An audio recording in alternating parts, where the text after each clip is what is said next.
All right, we are here with our world traveler, Alicia Warneke, and our little bit lighter hair, Kari Oakley-Miller, with the new grandbaby. The grandbaby has arrived since the last time. Welcome to the Yeah. world, little June bug.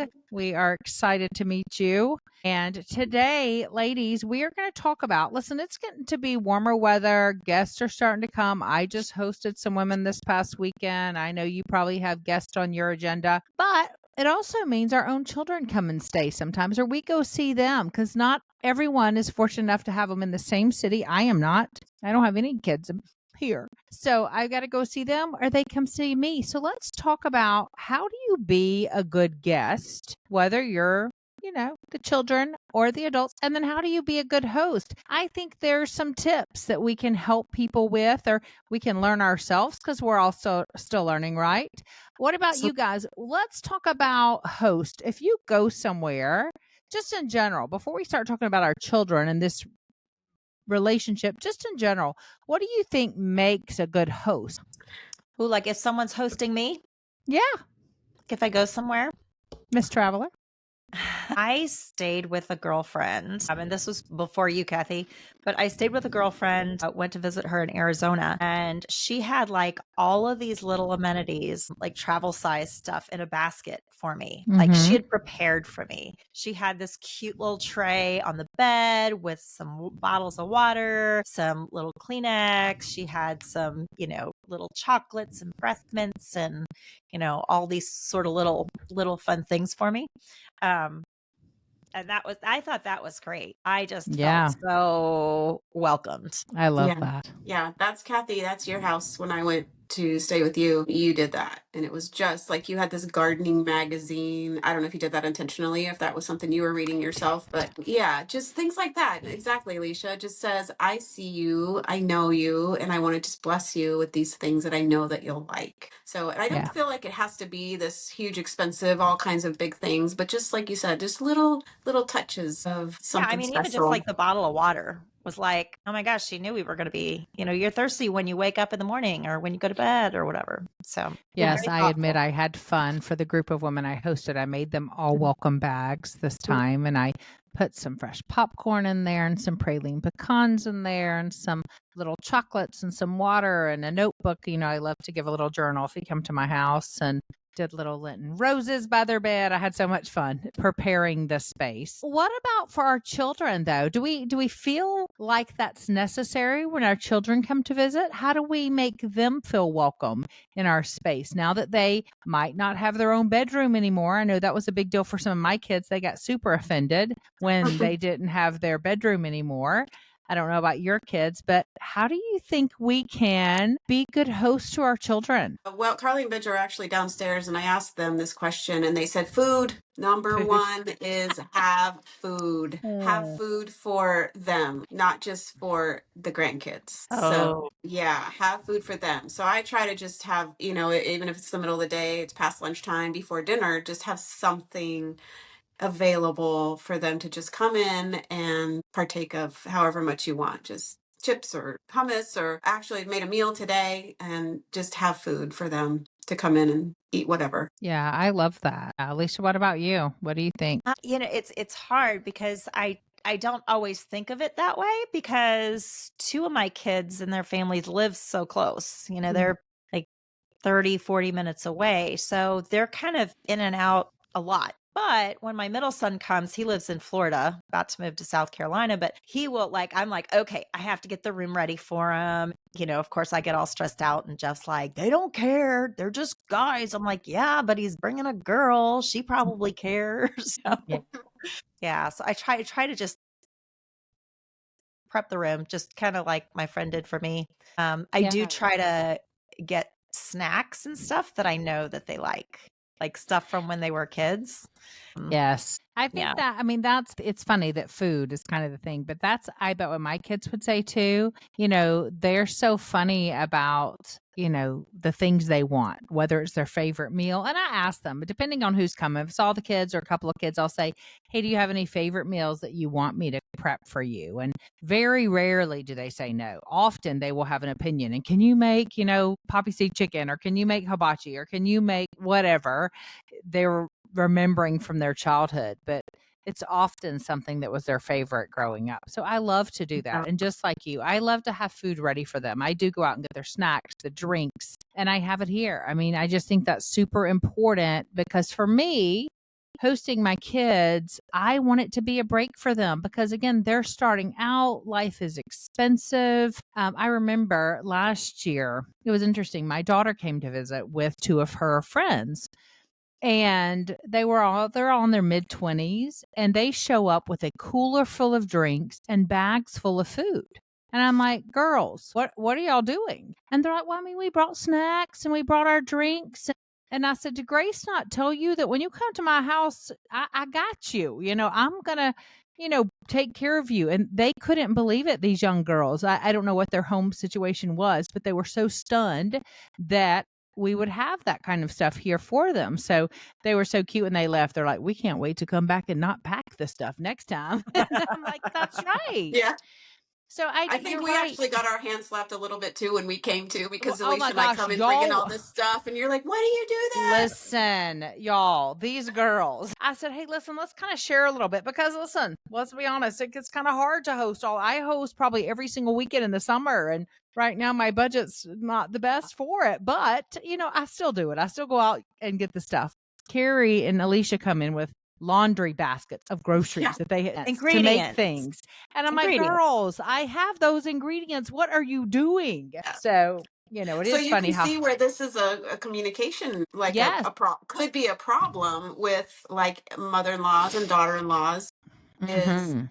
I don't want to burden you, so I'm going to Yeah. bring some things where she's like, I Yes. want to host you. Why don't you let me do that? So that's where we have to have communication and talk about what the expectations are in That's those so situations. good. Yes, what a great point. And also, I'm thinking about earlier, we were just talking before we hit record about dietary issues and different things. And also to go that extra mile, if you do have a daughter in law that's gluten free or dairy free and needs almond milk, or, she needs gluten free bread. It's so funny. I remember when Sarah came into the picture of her boyfriend, his mom knew nothing about gluten free. And so if you don't know anything about gluten free, you do the typical thing. You go to the gluten free section and you have no idea what you're buying, but you buy usually the worst tasting stuff just because you don't know, right? Yeah. And I remember Sarah saying, Mama, these bless, she was so grateful, but just ask the question. What are your favorite brands? What kind of bread do you want me to get for you? I'm so happy to grab gluten-free bread. I just keep it in the freezer, so that I always have it for when they come. If they don't finish the loaf, I stick it back in the freezer. But I think asking, just what you said, Carrie, communication, asking the questions. What are some things? I do it every time, especially my daughter-in-law and son with all the kids. What are their favorite snacks right now? What are they drinking? What are they not allowed to have? And I make sure I stock up as much as I can on the stuff that they actually eat. So y'all, I have to just put this in here.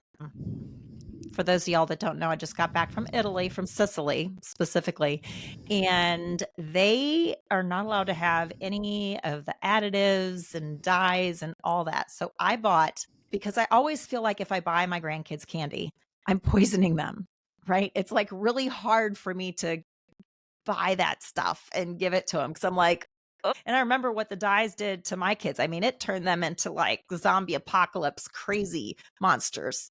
So I bought like 2 big giant bags of candy over there for each of the households. And I was like, I can have candy now. I can have some good candy for them. Anyway, that's all. That's awesome. No, that's Italy so has good. great candy. Go New to Zealand. Italy, buy New some Zealand candy. has great candy. The sad thing is most countries other than our country has great candy without the additives. Terrible. So Yeah.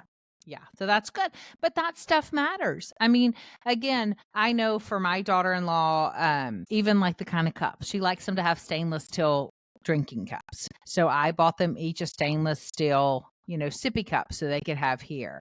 They have their own plates and stuff here. I keep them all up in a basket and I just pull it down when they come to visit. Those are things that I try to have to make it easier. In fact, I've got to order a box fan because the other day, one of the women who came, she's like, I always travel with a box fan because nobody has them anymore. And I need the air and I need the noise. And I was like, that is such a great thing just to have at your house. Because especially people who have little kids, they need you to block the noise so those babies can sleep. So I'm Yeah. going to go add a box fan to our Absolutely. things that we keep here. We keep foldable high chairs and the pack and plays. Do y'all have all that stuff at your house too? Yes. Yes. Yeah. Yeah. Another thing Benjo mentioned was, like, say it's a party, if we're having a party and having a bunch of Yeah. people over, to kind of pay attention to who's coming and have different places for people to go, because some are more social than others. Not everybody wants to sit all together in one space and talk. Like, just to have, maybe a section outside where somebody can sit if they just want to be by themselves, or just to kind of pay attention who's coming and what kind of personalities, and maybe have some spaces for them to go. Thought that was interesting. That's great advice. That is. I would need that advice because I'm like, why would you want to go anywhere else but where the party is? Come on.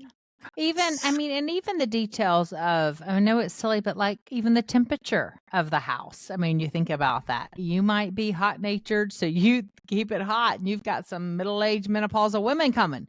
You need to be sensitive to that. So there are so many things we can think about of how to make. My goal when someone comes to my house is I want them to be able to be comfortable. I don't want anyone to walk in and feel like my house is stuffy, my house is not welcoming. I want them to want to come in and just feel relaxed with the food that's offered, with the environment that's offered, with the attitude that's offered.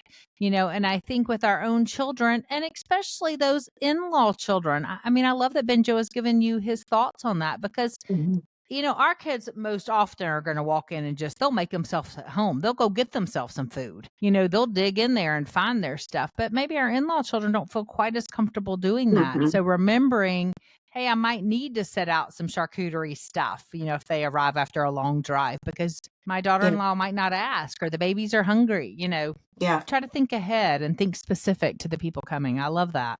Yeah, exactly. Yeah, so let's flip it, where we're going to their house. Yes. So I asked him that, he said, and Carly mainly was like, if we're leave it as it was, or if not better than when you came. And Benjo was like, go over and above, cleaning, picking up, unloading the dishwasher, especially if they have young kids and, they're struggling. So to don't come and, play with their kids, leave out all the toys and then leave. Just kind of pick up a little bit, help a little bit. But also I think that takes conversation. Carly and I can do that. Are they doing that at your house? Are they coming and picking up, or are they leaving? No. It's not that. It's one-sided. Which is fine. Carly and That's Benjo. fine. Okay, it's fine. Yeah. I think That's some fine. of that's personalities too. I mean, I think that's important. Like my daughter-in-law is always like, just leave it. I want them to spend time with you. Like that's what's important to me. I can clean this up later. I want them to get time with you. So I do think some of that, again, that's why you have to have the conversation. Because if you assume it's one way, I'm going to assume my next daughter-in-law, if she has a baby, is going to be like Caroline. She's going to be like, golly, you didn't even clean up. Right. So that's why you have to be honest and have those conversations about that. So how would you do that?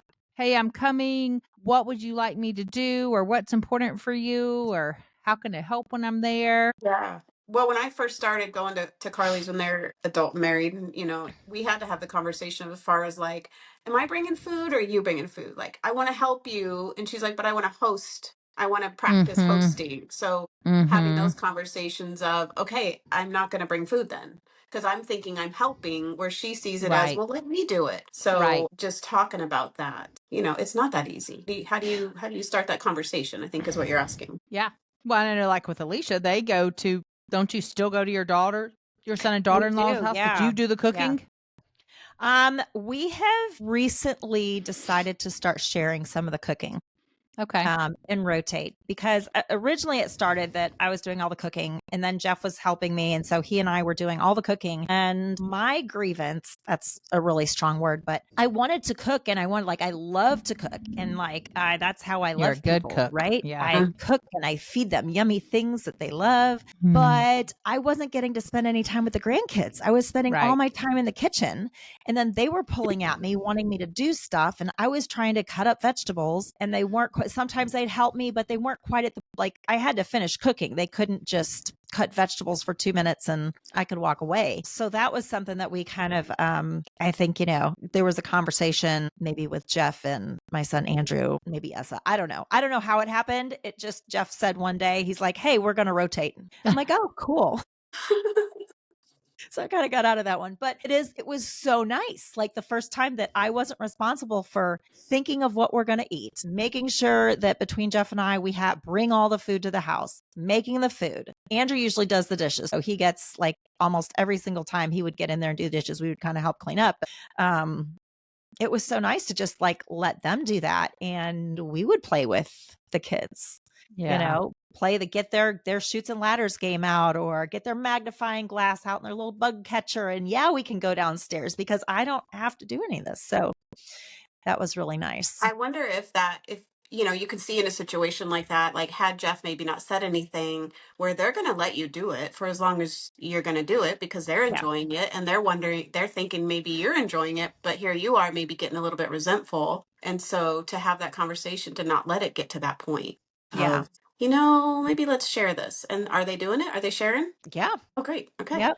Yeah. Good. Yeah. And I think what about when you go and you spend the night? I know you said your kids are in town and most of your kids are in town, but are you ever going to go out to California now and see Tommy and Scarlett? And is that going to be any different as a guest when you actually go and spend the night with them? I do spend the night at Carly and Benjo's, and there's a bed there. It's like, there's a bed there for me, but respecting, and this is huge, respecting the space that their family has. Like Benjo and Roy have a routine in the morning. I'm not going to get in there and get in the kitchen and make breakfast, and like kind of just being aware, like pay attention and just being aware of what's going on, their own vibe, their own rhythms that they have, and stepping in and, hey, do you want me to make this or not? Do you want me to make breakfast or not? Like, hey, do you want me to clean or not? Rather than just assuming and getting in there and getting in all their business. So it's like a touchy, just the more communication, the better, I think. Yeah, and I think don't assume. I mean, I think you get in trouble when you assume it's one way. They're gonna run their household like you run your household. True. I mean, I know when I go stay with my kids, I mean, even so much of even having coffee. I'm a huge coffee drinker. Well, don't assume they have coffee and don't make it, I try not to make it a big deal if they don't have.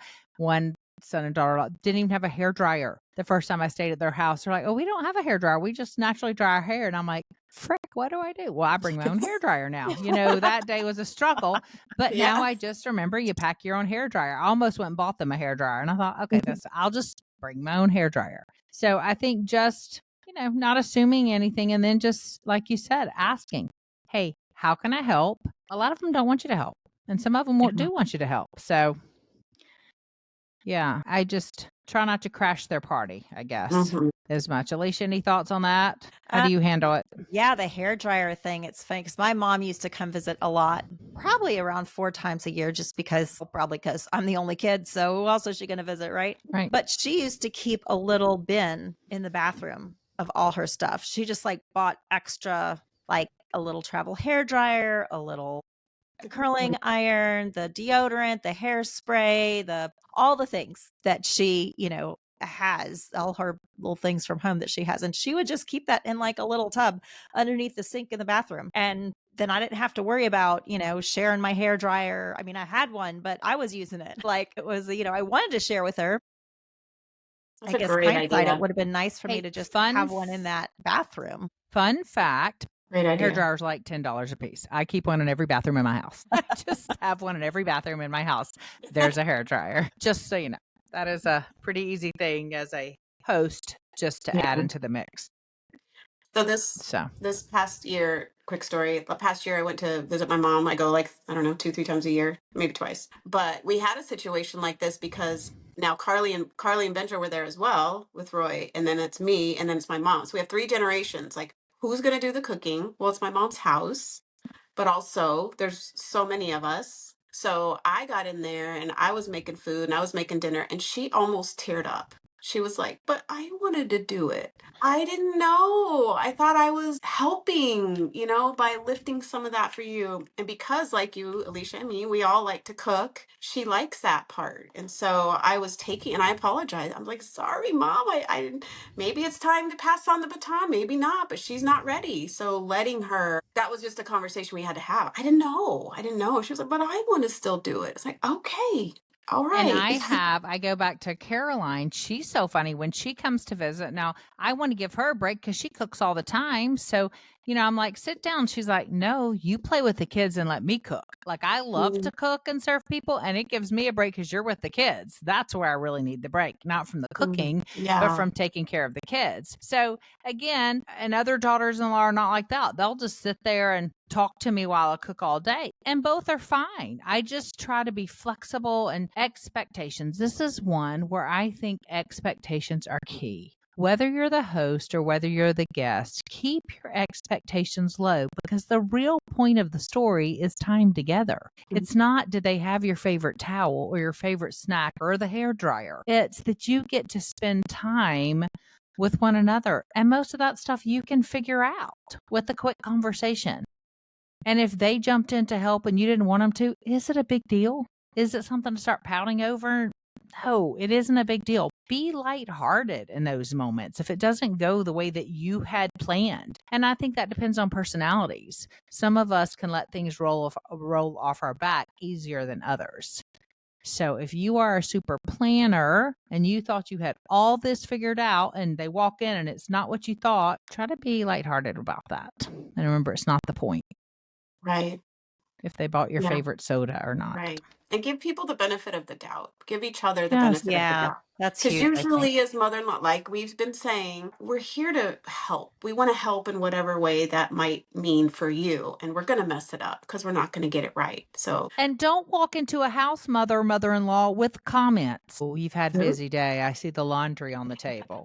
Well, the laundry might be on the table. Or, you didn't make your bed this morning. Everything okay? Listen, never is that helpful. Never is that helpful. So don't be that kind of guest. One of my kids' house and they mentioned something about the toilet was dirty or something. I'm like, I don't care. It is okay. Like, I am not here to see how clean or dirty your house is. It's fine. What else on this subject? Anything else you think about being a good host, good guest when it comes to our kids, our parents, how we can help that? It's when we extend an invitation that might be no.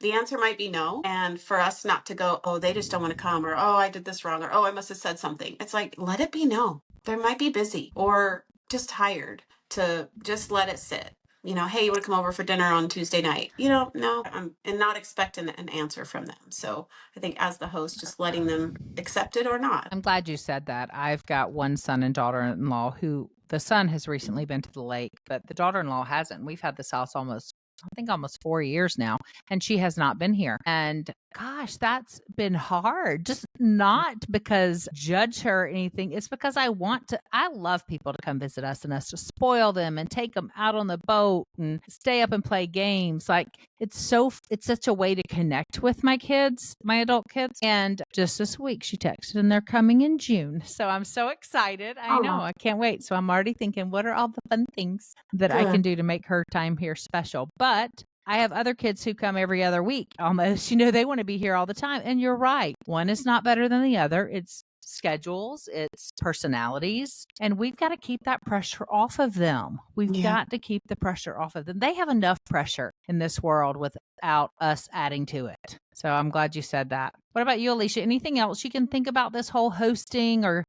being a guest of your kids? I think Kari really hit it on the head for me as far as give them the benefit of the doubt, whether you are the host or the person being hosted. When we brought all that stuff to your house and like ingredients, right? When I go to somebody's house and I cook, I don't ever want them to feel like they don't have everything that I need, or that oh my gosh, I don't have butter, or if I need it, I'm going to bring it. I'm not going to expect you to have it because I don't want you to feel like you have to have things for me to host me in your home. Right. So it's almost kind of like an opposite type of thing.